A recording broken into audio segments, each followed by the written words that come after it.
আশুরার দিন রাজধানীর সড়কে বের হয় হাজারো মানুষের শোকযাত্রা, কিন্তু এই তাজিয়া মিছিল কেন বের করা হয়, এর ইতিহাসই বা কি?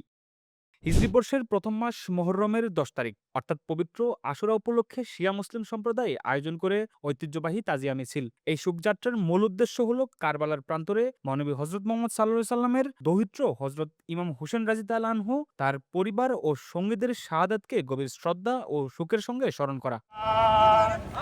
তাজিয়া শব্দটি এসেছে আরবি থেকে। এর অর্থ শোক প্রকাশ, সমবেদনা জানানো কিংবা প্রয়াত ব্যক্তির প্রতি সম্মান প্রদর্শন করা। সেই অর্থের প্রতিফলনে দেখা যায় এই শোক মিছিলে। মিছিলে কারবালার ইমাম হোসেন রাদিয়াল্লাহু আনহু এর সমাধিসৌধের আদলে বাঁশ, কাঠ ও রঙিন কাগজ দিয়ে তৈরি প্রতীকী তাজিয়া বহন করা হয়। অনেকেই শোকের প্রতীক হিসেবে কালো পোশাক পরিধান করেন।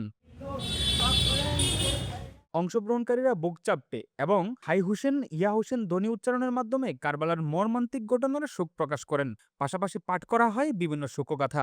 এছাড়া মিছিলে কারবালার ঘটনার স্মারক হিসেবে প্রতীকী ছুরি, তলোয়ার, ঢাল, আলাম অর্থাৎ পতাকা, নিশান এবং ইমাম হুসেন রাদিয়াল্লাহু আনহু এর অশ্ব দুলদুলের প্রতীকী রূপও প্রদর্শন করা হয়।